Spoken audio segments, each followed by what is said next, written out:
Hello guys, स्वागत है जी आपका मेरे आज के न्यू व्लॉग में, जो कि होने वाला है थोड़ा आउटिंग का, थोड़ा मेरी डेली रूटीन का और थोड़ा किचन का।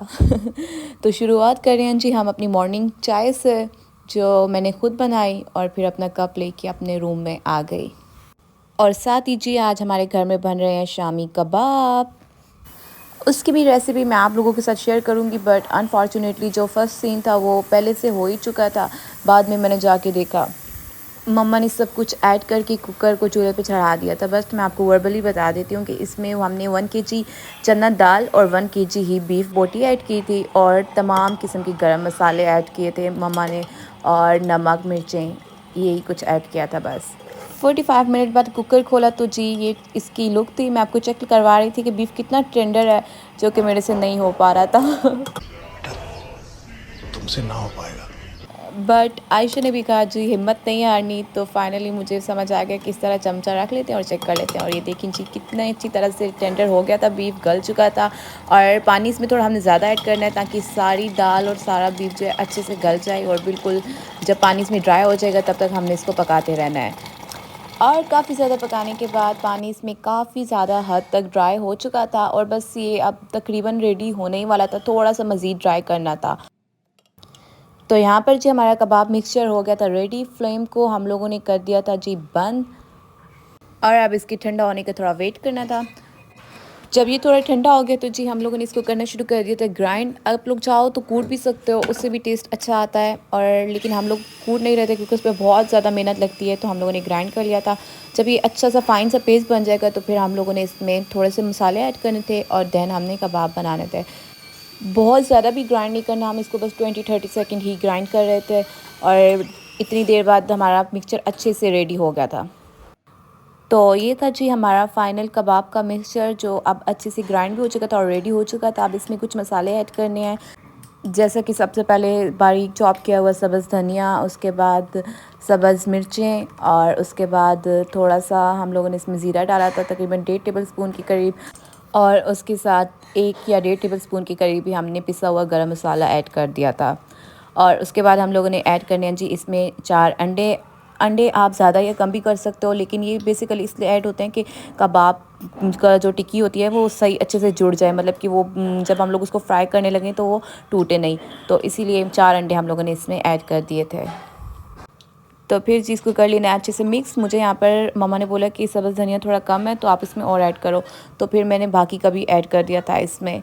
तो फिर मैंने इसको चम्मच से मिक्स करना शुरू कर दिया था। जिस भी मुझे मम्मा ने बोला कि अगर तुमने मिक्स कर लिया ना ऐसे चम्मच से तो फिर हो ही जाना है। फिर मेरी मम्मा ने खुद इसको अच्छे से मिक्स किया, और फिर मम्मा ने बताया कि इसको अच्छे से मिक्स करना होता है ताकि सारे अंडे जो भी हम लोगों ने मसाले ऊपर से ऐड किया है वो सारा कुछ इसमें अच्छे से मिक्स हो जाए। तो यहाँ पर फिर मुझे मम्मा ने कहा कि इसमें मुझे ग्रीन चिली कम लग रही है तो आप थोड़ी और चॉप कर दो। तो फिर मैंने थोड़ी सी और ग्रीन चिली इसमें ऐड कर दी थी काट के, फिर मम्मा ने वो भी इसमें अच्छे से मिक्स कर दी थी।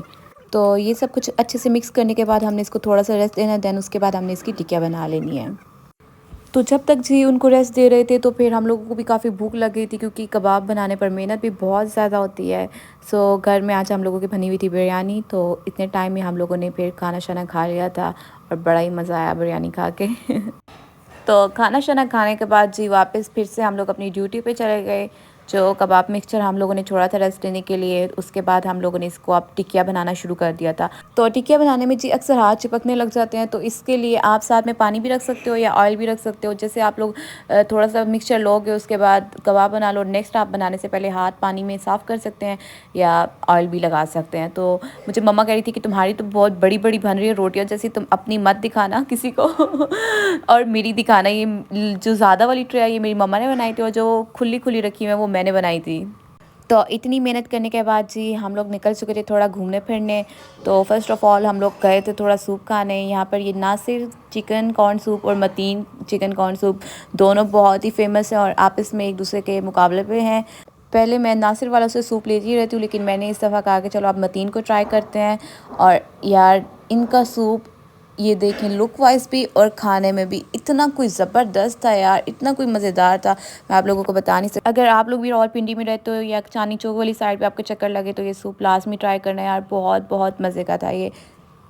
हम लोगों ने फिर खाना खाने भी जाना था, इसलिए मैंने स्मॉल लिया था और ये स्मॉल बाउल जो था ओनली 130 का था। तो उसके बाद जी सूप खाने के बाद हम लोग आ गए फूड स्ट्रीट वाली साइड पे। लास्ट टाइम तो मेरे व्लॉग में आप लोगों ने देखा होगा कि हम लोग खैबर दरबार पे गए थे, लेकिन उस दफ़ा मेरा उधर से एक्सपीरियंस बिल्कुल अच्छा नहीं रहा था मटन कढ़ाई का। तो इस दफ़ा हम लोगों ने कहा कि हम लोग किसी नई चीज़ को ट्राई देते हैं। खैबर दरबार में मैं तकरीबन 3 दफ़ा गई हूँ और फर्स्ट टाइम मेरा यहाँ से एक्सपीरियंस बहुत ही अच्छा रहा, लेकिन नेक्स्ट दोनों टाइम जो है फ़जूल ही था। तो ये जी हम लोगों ने फिर कहा कि हम लोग खैबर शिनवारी पे चलते हैं। तो उसके बाद हम लोग यहाँ पर आए और हमने ऑर्डर शॉर्डर दिया। तो उसके बाद मुझे नज़र आ गया जी मिरर, तो मैंने कहा क्यों ना वीडियो बना ली जाए। और यहाँ पर ये अंकल मुझे इतना घूर रहे थे, इतना घूर रहे थे, मैं तो हैरान हो रही थी कि मतलब क्या यार। तो यार यहाँ पे इनके मेन्यू में इतने ज़्यादा ऑप्शंस नहीं थे बारबेक्यू के जैसे खैबर दरबार के थे, बट फिर भी अच्छा था। ये था जी इनका मेन्यू, मैंने आप लोगों के लिए एक शॉर्ट भी ले लिया था। तो खैबर शिनवारी पे हमने ऑर्डर दिया, जिसका उन्होंने बताया कि तकरीबन 1 घंटा लगेगा इसकी प्रिपरेशन पे। तो फिर हम लोग आ गए जी फूड स्ट्रीट को एक्सप्लोर करने। हम लोगों ने कहा इस दफ़ा हम लोग चल के एंड तक जाते हैं, देखते हैं कि जी फूड स्ट्रीट में क्या क्या है। तो फिर हम लोग जी एंड तक आए और मुझे यहाँ पर ये शहनशाह टिक्का हाउस बहुत अच्छा लग रहा था और मैंने कहा कि अब नेक्स्ट टाइम हम जब भी आएंगे तो मैं इस पर ही जाऊँगी। तो फिर वापस आए जी, तो थोड़ी देर में हमारा ऑर्डर भी आ गया था।